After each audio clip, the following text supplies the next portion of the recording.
Well, welcome to HR Doctors. I'm excited to be joined today by Meighan Newhouse, who's the CEO and co-founder of the Inspirant Group, which is the home of the unconsultant who guides clients from inspiration through to transformation. Meg, thank you so much for joining me. Hey, Brent, I am really happy to be here. Thanks for having me. Well, tell me about the Inspirant Group, how it came about and what you guys do. Sure. Inspirant Group was founded in 2017 to disrupt traditional management consulting. So I had my own single shingle solopreneur boutique learning and development consulting firm prior to that. I had done that for about 4 years when one of my friends turned clients came to me, and we had lunch one day and he was like, "Hey, Meg, I think I'm going to leave. I'm going to quit this job." And I was like, "Wait, no, you're one of my best clients. What does this mean for me?" He's like, "No. I want to start this disruptive consulting firm. I want it to be people first. I know that people are the most important part of any organization. And Meg, by the way, I know how much you love people. So will you come do this with me? You could come in, you could have your title, whatever you want it to be, but I just want you to be in charge of the culture of this organization." And honestly, Brent, it was like a dream come true. It's exactly what I'd been hoping to do. I really enjoyed my solopreneurship because I was choosing work that was important to me, and I had more flexibility in my life working for myself, but I was missing that team and that culture. I was missing that business partner. And it all came together when Amir shared those words with me. So we have a third co-founder, Chris, who's, we joke, the brains behind the operation. He's this really smart technical guy. So Inspirant is a transformation firm. We help with people, process, and tech transformations. And more than ever, with the disruption that we're in right now, we're seeing a lot of people rethink the way that they go about doing their work. Yeah. How long did it take for you guys from your initial conversation to actually, I guess, did you close down your solopreneurship, and when was Inspirant fully, I guess, in function from when you guys had that inception conversation? Yeah, that's a great question. So lunch was early November of 2016. Amir left his organization and officially went all in January of 2017. And I mean, being the smart visionary type of guy he is, he's like, don't give up what you're doing yet. Let's see what happens. So I officially joined Inspirant in August of 2017. However, I was a huge part of, all of it until then. I created the original logo, and we did a bunch of brainstorming sessions, came up with the core values, all the foundations that came into starting the company. But before I officially shut down my old organization, we just wanted to make sure that this had some legs. And, we started having clients right away, which was great. People were really interested in what we were doing. So, with the exception of the hiccup that was 2020, I think most people can talk to that hiccup. Yeah. It's been a really successful 5+ years now, and we keep looking up. Everything's going in the right direction right now. Yeah, that's awesome. November, the weekend of Remembrance Day in 2016 is when I learned about Express for the first time, and January 6th of 2017 would have been when I quit my job and went all in with Express. Oh my gosh, really timing. That's amazing. Yeah. That's very kismet. So tell me more about what you guys do, and I guess how you go about doing it and who your typical clients are. Yeah, so it came to me. So when we started Inspirant, I came in as the chief people officer. That was the name I came up with. And really my job was the curation and care of our culture. So everything from recruiting to onboarding to professional development, and really making sure that people felt part of the organization. And we call these people our unconsultants, because a lot of people are, we joke recovering consultants, did the big or mid-tier consulting, but a lot of the way that works is up or out. So you work really hard, you work insane amount of hours. It's a work hard, play hard mentality, a lot of rubbing elbows, shaking hands to move around in your career. And it's not as individualized as I think that work needs to be these days. And I'm not just talking now about consulting, I'm talking about all industries, all organizations. There's definitely no longer a one size fits all solution to work. Everything is so individualized and customized to us. I think of the advent of the smartphone, right? This is really what started us being able to get everything exactly the way we want it. So when you spend so much time at a job, why should that not that experience not be customized to you specifically as a person with your unique skill set, background, experience. So I was so excited when Amir's like, this is what I want you to do. I'm like, dream come true. This is the job that I want to do. I want to create a place where people want to come to work. During the pandemic, I raised my hand and I was like, hey, I love this company so much. We are hopefully at the lowest point we're ever going to be, making really difficult decisions about how to keep this business afloat, how to keep the lights on. Right. Hey, Amir, if you need a break, let me step in as the CEO. And, he wanted to focus on growth and kind of get out of the day-to-day. And so that transition felt really natural and easy. And in these last couple of years that I've been in this role, it really struck me, and something that I talk about with our team a lot is that we're actually changing people's lives. Now, we're not curing cancer, we're not solving climate change, but we are making work easier and hopefully more fun through making processes more efficient, through making technology work the way it's supposed to, function as intended, but in the right way. And then, something that's near and dear to my heart is the thread of humans that goes through all of this. Organizations are made up of people. And so a lot of the work that we do focuses on making leaders better and more compassionate and more empathetic, and providing psychological safety and emotional intelligence and all of the things that really come into being an evolved leader in today's workplace.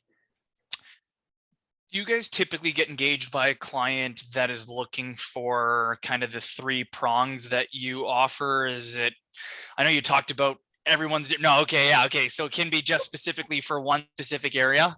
What's so interesting, Brent, is that typically the client has no idea about the other two areas.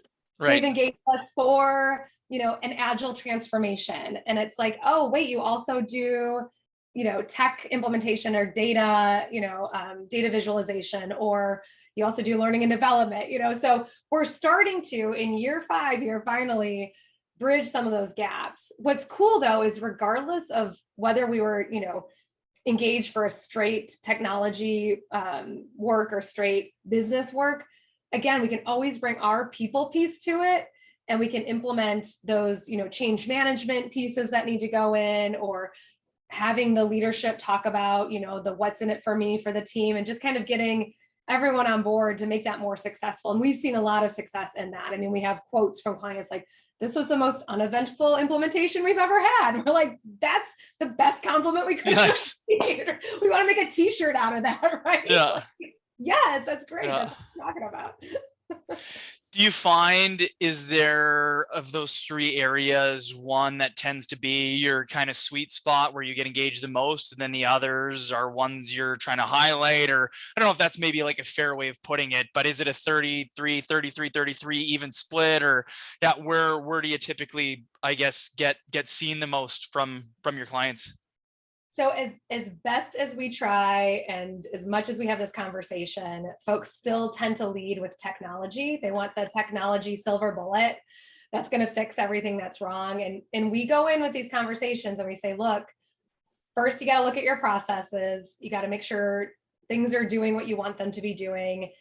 Are they most efficient? Are they most optimized? We had a conversation with a client recently who they were doing something a certain way, and their leader, finally got involved and raised her hand. She's like, why are you guys doing it like this? I'm like, well, so-and-so told us to do it. And she's like, so-and-so hasn't been here for 10 years. Like, what? Why are we doing this? So, right. So that's where you have to start.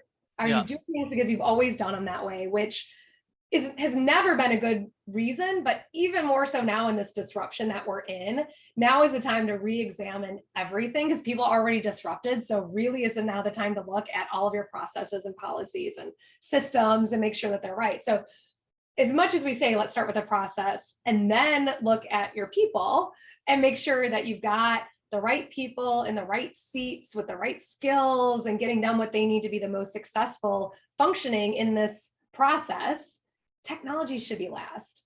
But still, I don't know, whoever started IT was just like, no, you have to buy IT because it's going to fix everything. But tech should complement those things. It shouldn't be the leader in deciding how your business is going to run. Right. My personal opinion. Yeah. And so they'll bring you in to help implement something new technology. And then as a part of that conversation, it kind of spans into here's other ways that we can help the business. For sure. Yep. And as part of those engagements, we really do try to bring in those other pieces. So it's like, okay, yes, we know you want this new shiny technology, cool, but let's kind of pump the brakes a little bit. So are the processes that the technology supports, are they the best processes? And so we do, even though they might not like call us and be like, hey, I need you to come in and do an agile transformation, or I need business process optimization, we're able to bring in our knowledge to help make that tech implementation successful. Right. And something that I think will be maybe a good clarifying piece is the typical like client size that you work with.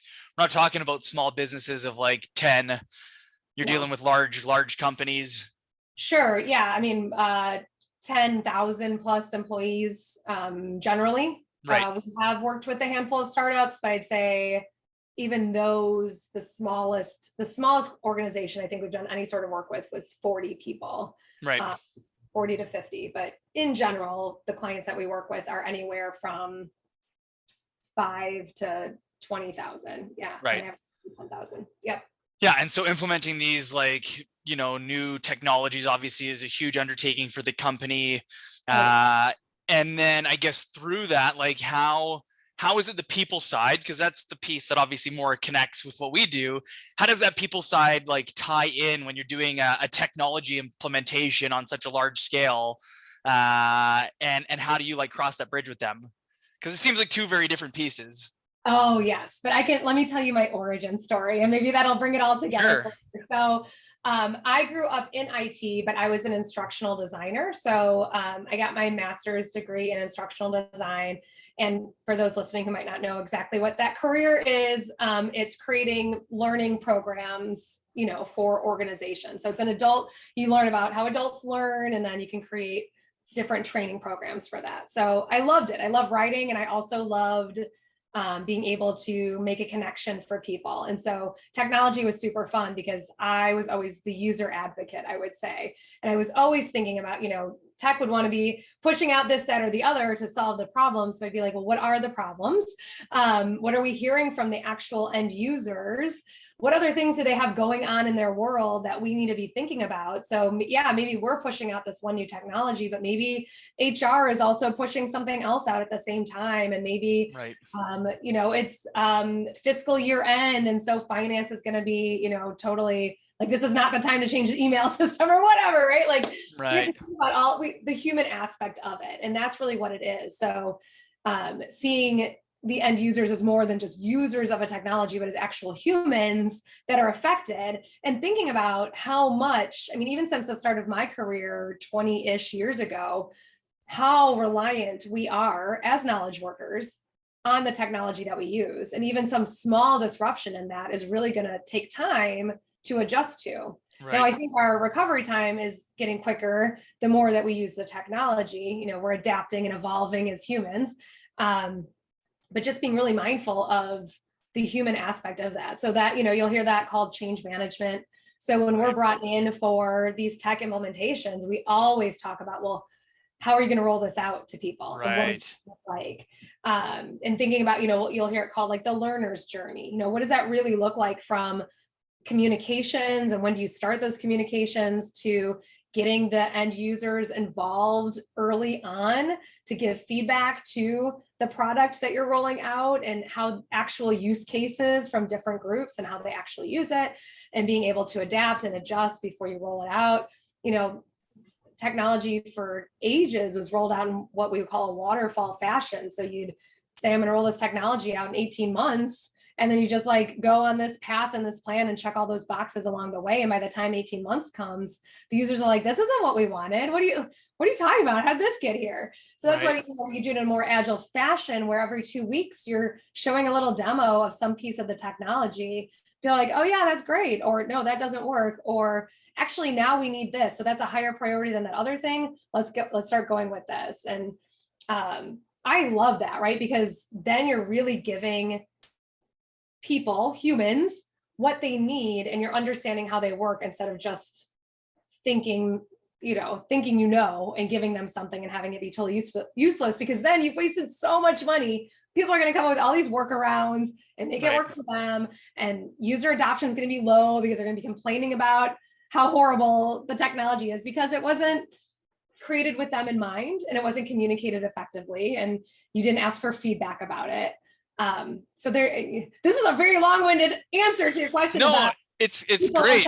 Technology, right? It's great. It totally like connected that kind of linchpin for me and made me think of a couple like flags to plant. One, it just made me think of how, the other day I'm on the phone with my business partner and his phone was cutting in and out and we're both getting frustrated at the phone cutting in and out. And I'm like, hey, I can't hear you. And he's like, well, it sounds like a you problem. I'm like, God, I think it's a you problem. Like, it's your phone. Like, but no matter what, we're so reliant on the technology. And when there's even this like slightest disconnect or like breakdown, I mean, the Rogers, I don't know if you heard about it for Canada, but Rogers went down for almost 24 hours, one of our 3 cell phone providers. And like, millions of people's cell phones are out for the entire day. And we just are so reliant on these things. And then how you tied it into, to me, it really resonated to a book I read years ago called The E-Myth, like the entrepreneur's myth, how it talks about like the technician mindset, the manager mindset, and the entrepreneur mindset. And it's one of the things my partner and I have to be very cognizant all the time, where we're very much innovators and trying to reinvent the wheel like every single day. And we have to be really cautious that we can't roll these things out every day to our team and just expect them to embrace it and want to like, yeah, great. That's another great idea. I'll add that to the list of 30 from last month that we haven't done. And like, great. Like, I'll just nod my head and go, thanks, so that I can get you off my back and go back to doing the job I need to do. And how, again, if you're dealing with a company of like, 10,000 people and rolling out a new piece of software technology, how much that can tie into the employee experience, and how the typical like technician mindset is, if I've been here for 5 years and I'm in a role like an adjuster role or whatever it may be, or tier 1 support, and I've sit here and I learned my job and I know it really well, and now you want me to do the same thing but just different, it is asking so much of that like technician within us to like do that and embrace it. And it's a huge ask for people coming in. So I can see why you kind of have to then go to the client and go, hey, look, like rolling the technology out is one thing, but how you manage that through the people side of the business, how that ties into the, employee engagement and the people experience, and helping them understand why it's important to them and why it's going to help them, and involving them in the process. And, in certain people in certain roles, you can only do that to certain capacities and ways. But I mean, it totally, like when you were explaining, it resonated to go, okay, that makes a lot of sense, that you can't just look at it as like a transaction. And yes, we just do this and here's how we do it. And then you tell everybody how to use it and they'll just use it. It's like, everybody's got a different learning style. Everybody has a different, a different way that they want to be involved or don't want to be involved, or how much they have to use or don't have to use, and when, and all those things. Like, so many variables that go into, like you said, doing it successfully without any major hiccups along the way. For me, it's like you're kind of like lighting your money on fire if you don't have a change management plan for a new technology. What's the point? I mean, you're rolling out a new technology to people using the technology. So if you aren't going to show them the way that you want them to use it, the best practices around it, why it's important for their job, communicate like when these things are happening so they're ready and prepared. What do you think? I mean, it doesn't make, I don't know, maybe because I'm such a people person, but it makes no sense to me. Like, who do you think is using this technology? People, right? So you have to make sure that people get it and they're on board. Now, in a company of 10,000, you're not going to have 10,000 people be like, yeah, this is amazing, let's do it. And if you do, tell me about it, because that's pretty great. But the better you do with this change management plan, like we had one rollout where it affected a really large user group. And there was a lot of planning and orchestrating that went into making this rollout successful. So much so the fact that we had like ambassadors in each of the subgroups that they had to buy into what we were selling. And then they were like the cheerleaders to their small group, because they didn't know us from Adam, right? But they know Supervisor Jane. And so Supervisor Jane is saying, yeah, this technology is going to be great. It's going to change your life. It's going to make your job so much easier. I know it's going to be a hard change, but I'm here for you. We've got all the tools you need to be successful. Then it's like, okay, well, if Jane's going to do it and she thinks it works and I respect Jane, then I can give it a try, right? I mean, this is how people work. It's not rocket science. It's like make it easy for them, have them see how it's important to them, get their buy-in, and you're going to have so much more success than just rolling something out and hoping for the best. Oh, people should know how to use it. That's what I hear all the time. People can use their phone. People should know how to use it. How many people do you think are maximizing the use of their smartphones? No, we're just getting by. We're just, we get these notifications, we clear them. We're like, what was that? I don't even know what that was. Just gonna ignore that. Like, oh, I need a software update. Oh, I haven't done that in 6 months or whatever, right? Like, people are just getting by. They're not optimizing the use of their phone. And if you really want a high functioning team that will affect your bottom line and make your business more successful, you should be showing them and telling them how to use everything most efficiently and why they're using it to get their buy-in. Yeah. Sorry, you can tell I'm passionate about this. Get me off my soapbox, Brent. Totally. Will you also work with businesses not on that implementation side, but strictly on like the people side? Oh yeah. Yep. We have a lot of clients that we just do the people stuff. And I, get very passionate about that. Actually, let's flip the script with people and technology. So here's another great example of how they're intertwined, but from the user perspective, right? So imagine you are being recruited to a new company, and just think about if you have a really positive experience where you've been replied to in a good amount of time, like you're not ghosted or left waiting, right? Sure. Where the people that you've talked to at the company are really passionate, they're brand ambassadors for the company and very genuine and giving it to you honestly, and being, you can tell like people enjoy their work and you're really excited about this experience. And then you start, and then there's a hiccup in your technology. Maybe your laptop is delayed getting to you, or maybe your phone cuts out and you need to, wait for it to get fixed or whatever. Aren't you going to be so much more patient and kind and understanding and excited still versus a very different experience, right? Where you're ghosted, or you don't feel that values alignment, or people aren't as welcoming when you're joining. And I just feel like there's just something so much different now about the way that people need to be treated from that very first contact with your organization all the way through, their end with your organization, which hopefully is in a long time if you've done it right. Yeah, well, that's something as a staffing and recruiting firm that we really try to emphasize with our clients. I just had actually posted recently on our HR Doctors channel was a couple interviews with Bonnie Dilber, who's with Zapier, which is 100% remote online business. And the one I think I posted this morning was about how they onboard their team and how it's great to kind of look at the onboarding process of a 100% remote company, because if you're not 100% remote and they've had to innovate and figure it out, like maybe you should take note of what they're doing.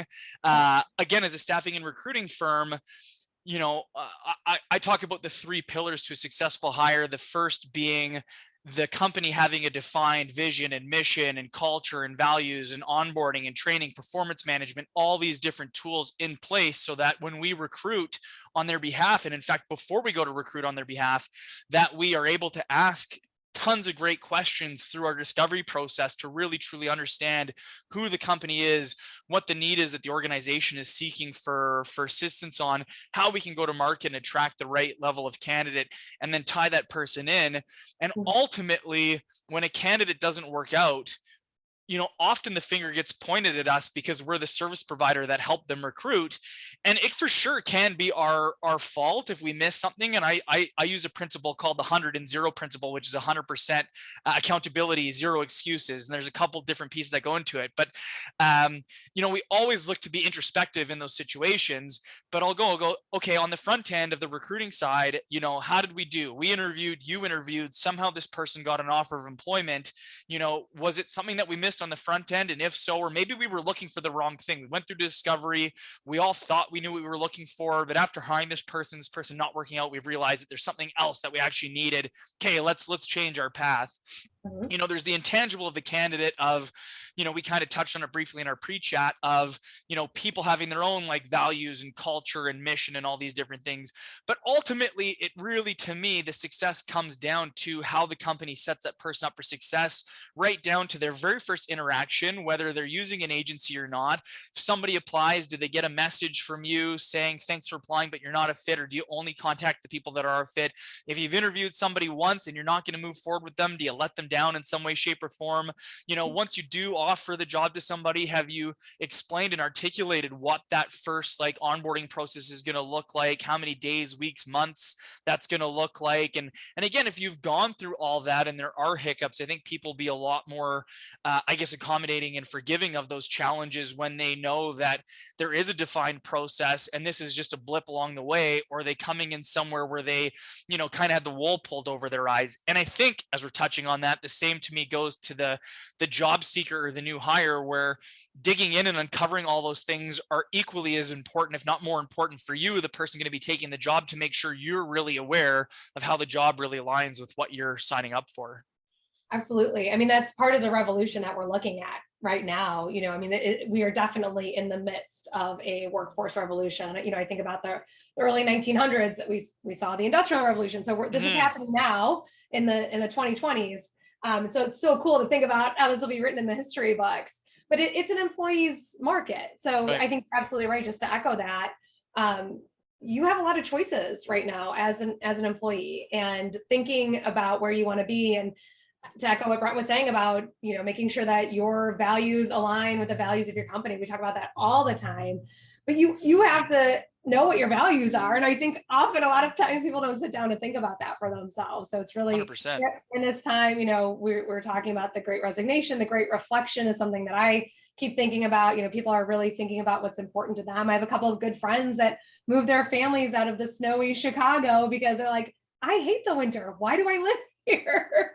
And so now, they moved to the beach and they're so happy with these choices, and just really made people pause to say, what's important to me. Commuting, was no longer an issue for folks. And so now that people are talking about returning to office or starting to return to office, I think they're starting to really question, like, well, that doesn't enhance my life in any way.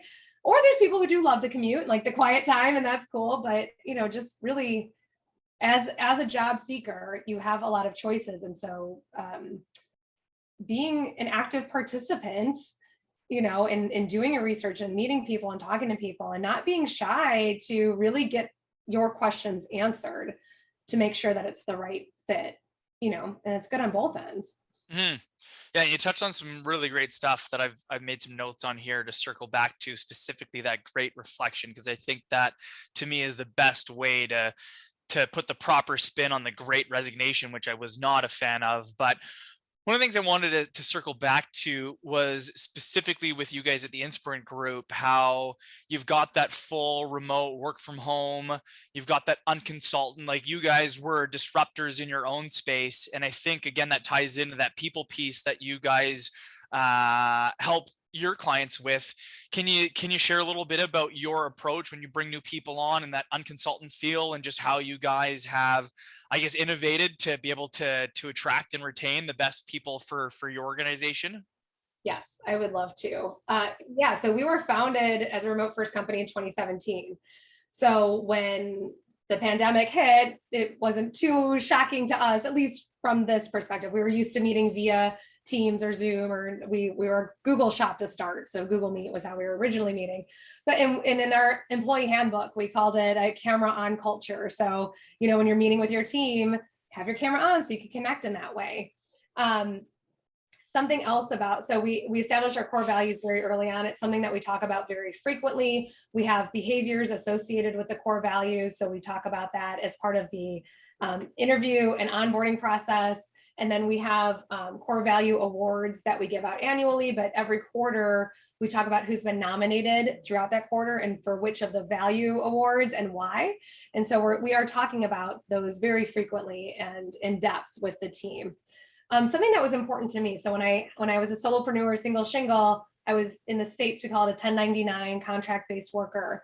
And I was always, I called it, I was like Frankensteined onto a project. So they'd bring in, the project manager, and I was the instructional designer, and they'd have a graphic designer and an e-learning developer and a whatever. And we're all kind of pieced together as this contract-based team. And then we're kind of thrown at this project, and someone would feed us information and be like, okay, you go do this, bye, you go do this, bye. And never felt a sense of community either with the team that I was on, nor with the client that I was serving. So that just always felt very disjointed for me. So when we first started the company, I told Amir and Chris, my partners, like it was so important, regardless if somebody was a contract-based worker or a full-time worker, that they were considered an unconsultant.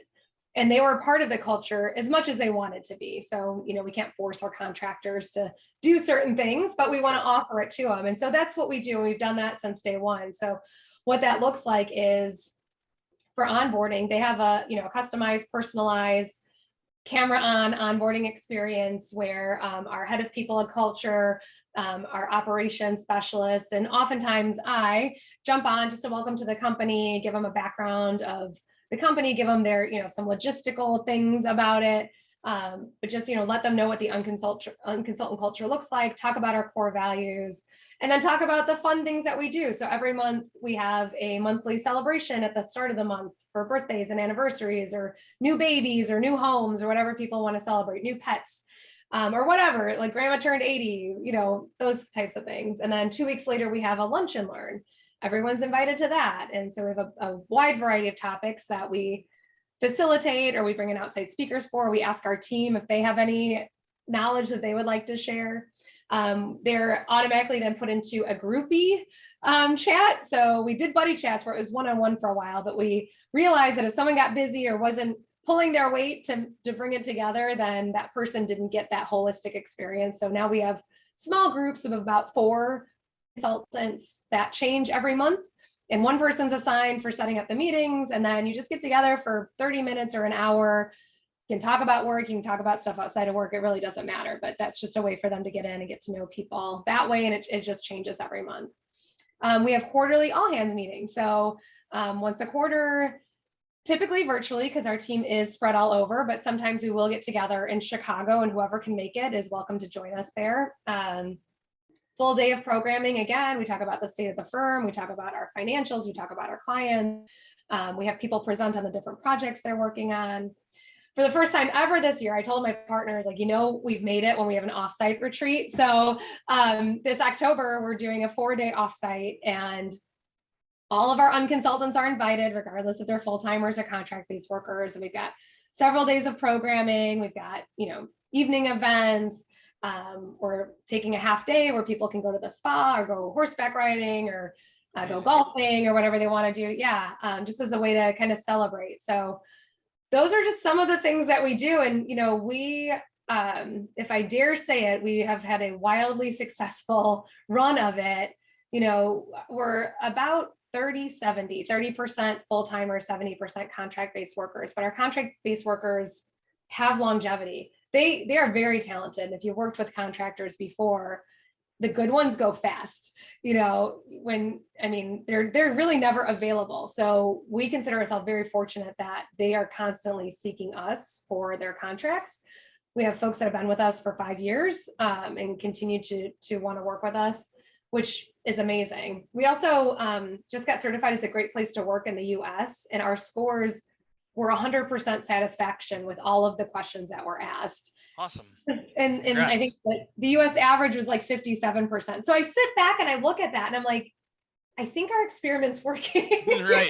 Like, because they don't need to say that in this anonymous survey, and we ask for feedback all the time from our team. So I think we know if something was wrong, but that was just kind of like a bow on this whole thing, it's just nice. Like, okay, yeah, this is working. You touched on some awesome stuff with your core values. Like that's where HR doctors came from. These are our core values: helpful, resourceful, driven, relentless, and sensible. We interview to our core values. We onboard, performance manage, train, and coach to them. But you also mentioned a ton of interesting stuff that, I'm sure there's some companies out there that do, many companies that don't. Out of the buddy system and the celebrations and all the different things that you've done, are there any that you would suggest, like everybody start right now, at least this one, or was there something, I don't want to necessarily say a linchpin, I feel like I use that a ton, but was there one that really stood out to you, like it had a great impact, or one that you've implemented elsewhere, seen it, work or not work, that you'd be like, because again, we could dig into all of them and probably spend another hour talking about all the stuff you guys are doing, but yeah, is there one that kind of sticks out or resonates with you more than others? There's probably two. So Yeah. the groupie chats are great. So I think if you don't have, especially for new hires, we do it for everybody. Everybody's part of this rotating groupie. And like I said, the buddies, just if you have one person not pulling their weight, that might fall apart. So Yeah. the groupie is kind of good. At least if you have 4 or 5 people there, a couple of people are going to show up for each other. So that's cool. I think that's a good way, especially for new hires, to get to know people, and I'd say like do it through the first year and just have them kind of rotate throughout people on your team and maybe other people in the organization on different teams as well. That's a really good way to get them in. And then the other is just, occasionally have something fun and social. Like we have done a whole bunch, but like it'll be a virtual happy hour. And I know people did that so much early in the pandemic. They're like, please, I've been on Zoom all day. The last thing I want to do is get on Zoom again tonight. So, but you can do it well and with intention. I think any of these things have to be done with intention and not just like checking a box or throwing something on a calendar just to do it. But we've seen great success with, there's at least something in the States, it's called like cocktail courier. So we had people choose if they wanted like a margarita or a Paloma or a bourbon drink or whatever.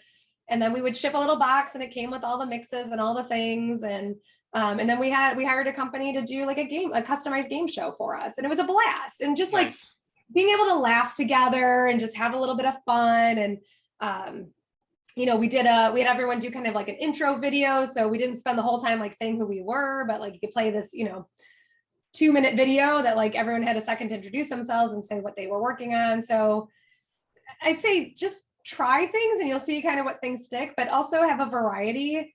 And don't stop trying. Just don't stop. Yeah. That's awesome.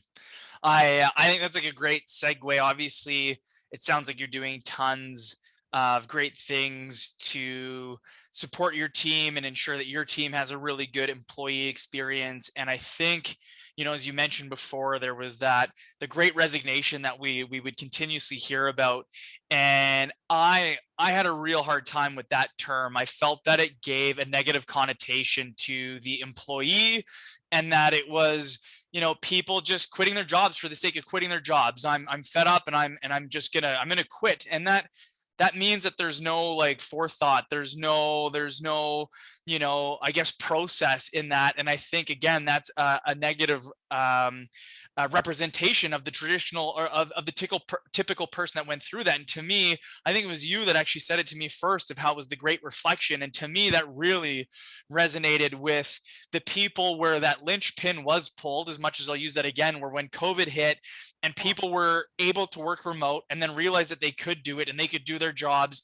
And then we had this like existential moment where we, our mortality came into question and all these different things, and kids are working from home and family members are passing away and all this stuff's happening. And all of a sudden there's this great reflection of what's really truly important to me. Is this job that I'm doing like giving me fulfillment? I asked the loaded question all the time, like, would you do this terrible job if it paid you $1 million? Lots of people say yes, and then you reverse engineer back and go, okay, well, how far would you go? And what's that dynamic or the difference? And I always joke with my team, I go, well, I hope we've kind of got the sweet spot where you've got a great place to work, you have fulfillment from your job, and we pay you pretty good. I hope we have that sweet spot figured out. But I think like the great reflection was far more of a realistic statement than the great resignation.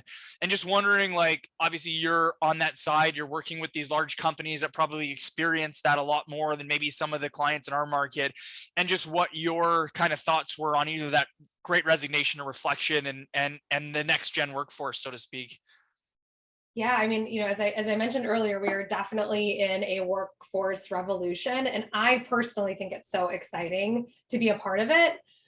Because I've been in this learning and development space for 20-ish years now, and so I've always been very passionate about upskilling folks, either to learn how to do their jobs better through the use of technology or through improved processes. And then I really found my passion in leadership development, both with emerging leaders, folks that are new to supervising or management, or long-term leaders that need kind of a wake-up call. Like, this is not how people want to be treated. So for me, it's just underscoring beliefs and passions that I've had for a really long time, that work shouldn't suck. Yeah. Like, I grew up with a single mom and she had to work. She had to put food on the table for her 2 kids. and she didn't have her college education, so she just kind of took what she could get. And she was not living her most fulfilled life. She wasn't jumping up every day going, wow, I can't wait to go do this. She got lucky, had a couple of great bosses and great gigs, but overall, like it was really hard to watch. And so I think it just instilled something in me at a very young age that if you're going to work for so many hours in your week, I mean, you really think about it, you're working and you're sleeping, and the time that's left is not very much when all is said and done. So if you have all of this time that you're doing a job, my God, shouldn't you enjoy it? Shouldn't you feel some fulfillment, passion, excitement, joy in it? You hear about the Sunday scaries and the dread, and I have so many friends that have been there, and it just is I'm so glad we're in this revolution, because I really think now it's like, okay, we're being more human than ever. I mean, it's not only, as you were saying, going through a global pandemic and questioning our mortality and fearing leaving our homes and fearing for our families' lives. I mean, gosh, we all went through that together on a global scale. When have we ever done that in our lifetime? But then, I mean, in the States, we've got this racial reckoning that we're coming to, and we have, all of these political things that are happening, and we have, I mean, there's just, I feel like I'm talking to my children who are, teenagers. I'm like, you are living through one historical event after another. Mm-hmm. But finally, we're talking about mental health in the workplace, because you can't just put your emotions in a box when you show up at work. Or you can, but you can't expect to be productive and successful. You've got like an empty person plugging away at their computer. You have to be able to talk about these things, because mental health is health. No two ways about it. I'd argue that it's more important than your physical health, because I think it impacts your physical health. So it's just such an interesting time, I think, to be in the work that we're doing. And I think we're going to look back, in 20 years and just think about how archaic work was prior to the way it is now. I mean, I was just about to swear, sorry, having jerky bosses. I think the word, you can fill in the blank with whatever word you want there. Having jerky bosses and having, just unrealistic expectations of workloads and the amount of work that people are doing, this chronic burnout people are suffering from, like that all needs to go away. Work does not have to be like this. People can wake up every day, because if they do wake up feeling fulfilled and excited and joyful and passionate about the work they're doing, hands down, you're going to get the best work out of them. And isn't that what you want when you hire these talented people? Don't you want to give them the environment to reach their full potential and give everything that they have to the work that they're doing for you? Yeah. Like two things come to mind for me when, I mean, you shared a ton of really, really insightful information. One is, like I look at myself as an entrepreneur, and I've had some other recent conversations with some people on the channel where I've not been maybe as vulnerable as I could be with my team and shared some of the stuff I'm going through as an entrepreneur, because it's what I signed up for. And a job is a job, and my job isn't all fun. I love doing stuff like this, having these conversations, and I love helping my clients. But as a business owner, as a team leader, there's a lot of unfun things that you go through. And I don't think there's any, well, I mean, maybe there are some jobs out there that are all fun and, but I think, using, say, your mom as that example where she maybe wasn't fulfilled in these jobs, but I'd say she had purpose. She knew she had to put food on the table for you, and knew that, she had to show up right every day. I guess in tying that in, or tying what you said, my question, I guess, kind of goes like, who's ultimately responsible? Is it the employer's job to make sure that everything at your job feels good, and that, employee, that like social, or that employee mental well-being piece and all those things are there? Is it 50-50? Like, again, we're talking about these things that they're important, and I'm not asking these things because I don't feel that they are. It's more, who's ultimately responsible? Is it government, the employer, or the employee? I will often say that culture has to be intentional. Culture will always happen at your organization, right? But if you aren't intentional, it likely will not be the culture that you would like for your organization. So you do every day. I think it's the CEO's job or the leadership's job to intentionally every day behave in a way and support and discuss, and reiterate and reinforce the things that make up the culture that you want to have at your organization. That in itself is a full-time job, but that's what I see as my job. I mean, I interact with our clients and I want to make sure that they're happy. We call ourselves a people first organization, and people are our team, our clients, and the communities in which we live and work. Teams first. When I talk about that though, because they make up Inspirant Group and they choose to show up every day and share their talents with our organization. So I better damn well give them a place worthy of that. Yeah. That's my personal belief. I just wonder if there's sometimes like the have your cake and eat it too mentality. Like my fear for the employees or the job seeker is that pendulum has absolutely swung. And there's definitely a lot more ability for people to ask more of their employers or to be more selective, especially if you're in a high demand, high skilled position. It's much harder for those that aren't in high demand, high skilled positions where it's more difficult to ask for more. And again, another person I had as a guest on her show talked about how they had the reason she left her previous company and joined this firm as the director of HR was they had 2 social workers in the company that were there to help their employees with any challenges they were dealing outside of work that would potentially result in issues and them being able to do their job. And I said, wow, it's amazing. It's such a great thing, but it's also a huge operating expense. And at the end of the day, the business needs to make money to offset those expenses, which means you then need to show up. You need to produce. You need to do whatever it takes as an employee to deliver to the bottom line. I look at that 100% remote workforce, and I just went through this with my team. We've got our team working remote, and I said, we either need to come up with some sort of reporting that shows what you're working on. Show me the lead measures while you're not here, because if we don't have that, all I have to measure you on is your output. And everybody has up and down weeks or months or quarters. And if the only thing we have to measure you on is your results, maybe you had an amazing month and or amazing quarter, and the next 2 quarters are going to be absolutely unbelievable because of the work that you put in. But from an output standpoint, your results were really low. And if that's all we're tracking, then you might be in the hot seat. You might be having a totally unfounded conversation with the leader who's going, hey, what's going on? And yet you're killing it, and yet nobody knows.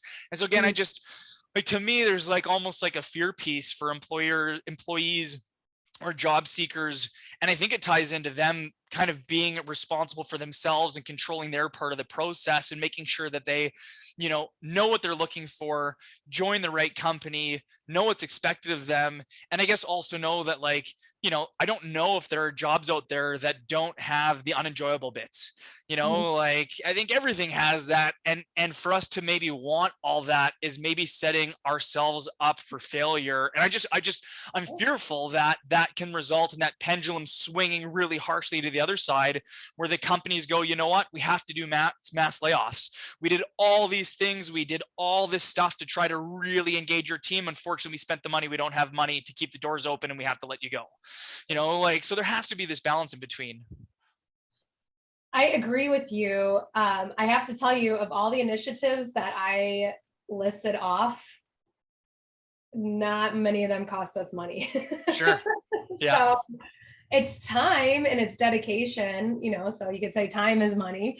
But it's, for me, it's not a huge operating cost. Now, we add in our offsite retreat or sending everyone their bottles of booze, yes, that will start to add up, but you don't have to do that. You don't have to do that to be successful. We've been doing this, it'll be almost 6 years when we have our first retreat. And we've been just fine up until then. So I think, I don't know. What I took from what you were just saying is that, I had a lot of clients who are really nervous prior to COVID about having people work remotely. Well, how am I going to know they're getting their work done when I can't see them? I'm like, well, I think you should know. Now, granted, it might be different in the work that you're doing, but with the clients and with Inspirant Group, it's going to be pretty obvious pretty quickly if people aren't doing what they're supposed to be doing, right? They'll be missing deliverables. We'll have clients reaching out and telling us, that they're not getting what they want to get, or they're not getting, when they get a deliverable, it doesn't look right, or they're not getting it on time. So I asked the same question right back to people and go, how do you know they're doing stuff in the office? There's people walking around with papers looking super busy, and yet, you have no idea. I don't think somebody doing, throwing a load of laundry in the middle of the day is gonna make or break somebody being successful. I just think what I was maybe more alluding to was just, being, I guess, I don't know if it comes to visibility or being able to demonstrate like what's happening out of just that end deliverable. If that's the only way you're being measured. And I not to cut you off because I want to hear more about what you're saying, but I think what, like, again, with the drinks that you guys are doing, when we look at like retention and hiring budgets, like, I don't think there's huge cost in that stuff at all. I think really more what I was tying into is the employee or the job seeker maybe understanding their values and joining a company that they're truly aligned with, because a company that you're aligned with that does those things versus a company that you're not aligned with that does those things, you're still in both companies going to encounter hardship, adversity, challenge. I mean, if you don't have those things, you're probably not going to get fulfillment anyway. And the only way that you'll fight through that stuff is when you're truly aligned and engaged. And that's where I think, to just expect that a company is going to solve every problem for you. And I don't think that's the case, but I think it's kind of where like that mindset alludes of that great resignation to the great reflection is people want companies that are going to give. And I think companies are always willing to do that as long as it ends up being a result to the bottom line. They'll do anything to engage great people as long as it results in productivity. And I think, like, again, it can't just always be on the employer. Like, it's got to be that 50-50. And I think that 50-50 comes from maybe from that interview process and from knowing your part and how you're going to show up and what's expected of you and how the company's going to support that. And yeah. You hit the nail on the head. Yes, I agree with everything you just said. And I think that I talk about this idea of like hiring slow and firing fast. Yeah. Right. So, and not to sound inhumane, but take your time on the front end. I mean, really get to know that person. That's why, honestly, at Inspirant Group, and I know not every organization can do this, but we often bring folks in as a contract-based worker just to get that first project under our belts and know that it's a good fit on both sides, so there isn't that huge commitment. It's like we're dating before proposing, right? Like, let's date for a little bit, make sure that this is the right fit, and then we can go our separate ways. And you can usually tell within that first working arrangement if it's going to work. But as soon as it's not working, I mean, we've had situations where we've just kind of hung on and tried the coaching and tried the discussion. But I think, like, deep down, if there is a values misalignment, you really do know that pretty quickly. And I think it's pretty humane to let that go as quickly as you can. I think you're absolutely right. It's on the employer as well as on the job seeker to make sure that there is that alignment, and for that job seeker to be true to themselves, because they might talk to a company that they're really interested in, they really want to work for, but if they don't have the right values, right? Like, if they don't get it done is one of our values, right? And get it done means like, we're going to get it done. Like, we are a client service organization. So we don't have unrealistic expectations, but if the client needs something, we're going to get it done, and we're going to exceed their expectations, and we're going to deliver it ahead of when we promise, and all of these things. Those are the behaviors associated with that value. So if you aren't a get it done type of person, it's going to be pretty clear pretty quickly. And you have to be honest with yourself that, what, like, I can't work that quickly, or I'm not going to be on call, if a client needs something at this time. And as much as you might want to work for that company, you got to be honest with yourself. Yeah. And I think, I really do feel, and I think we've seen it with many companies, that they're willing to do what they need to do to show up for their people. And I think that cautionary tale, whether it's to the employee or to the job seeker, is that companies will do a lot. And I think more these days than ever, to show value to their employees, to set them up for success. And again, it's important for you as a job seeker or as an employee to understand like what your side of that table is, what your part of the agreement is, what you need to fulfill. And again, like, if you expect certain things from an employer and they're not delivering, hopefully either that you have tabled that with them, or it was something they said they were going to do and then you've realized that they aren't, and then you can either go to them and say, hey, this is something you said you deliver on and you're not anymore, like has that changed, because that doesn't align with me anymore, and if you get my resignation, not that I'm coming from a position of threat, but it shouldn't be a surprise. Like if you said 100% remote and I'd signed up with this business because I have to take care of my family and I work more than my 40 hours a week, but I do it on the time that works for me. And now you're saying something's going to change. Well, like this might not work for me anymore. And if that's the case, like this shouldn't be a surprise for either of us. Like where was the communication on the front end for either of us and the opportunity to discuss things? And again, some companies as we come through this might say, hey, you know what? The remote thing just doesn't work for us anymore. We're going back to the office. Here's the notice period we're going to give you. We can't create a gray area. If this doesn't work, then like let us know. We'll help you transition out. We'll support you through it. Maybe we'll even implement a program or engage, a company that helps people through their career transitions. Like, and we understand this is something we need to do, but this is a decision we're going to make. And that's why I think it really ties in to like the job seeker on the front end, or as companies innovate as employees, that it's not unrealistic to ask whatever you feel you need to ask that's important to you, as long as you're really open and honest about it, and hold the employer accountable to it, but also understand what they're looking for you in return. And if that, again, that pendulum swung from heavily weighted from the employee side, and now it's on the employer, or on the employer side to the employee and the job seeker side. And my fear is that it'll swing again. And I really hope that that it doesn't, because I agree, we're in this really like amazing space where businesses have had to innovate and do what they need to do to make sure that they can retain great people, hire great people, and really put people first. And I think that's a really, really important thing. And it's great for business. It's great for people. It's great for the economy. Like I don't see any other way of us going forward than if we do it in partnership. Agreed. There's no going back. It's hard because change is hard, and humans resist change because it's painful. And but change is growth, and folks wanting to go back to the way things were are going to quickly learn that you just can't. I mean, this is how it is now. So how can you best adapt, and how can you best evolve, and even like get ahead of it, right? So, okay, we're in this constant state of disruption. What could be next? Let's be ready for it. And I think if you lead with a people first mentality, you'll be successful. You'll be ready for those changes. Yeah. I know we've gone a little over our time, so I really appreciate you taking your time. I feel like we could do another one of these episodes in a few months, or crack into a ton of stuff. Like there was some really great context and insights that you shared. If there was one, I know you shared a ton of really amazing things. If there was one thing that you wanted to circle back to, or something you wanted to highlight to anybody, a takeaway, a last thought, is there anything that comes to mind?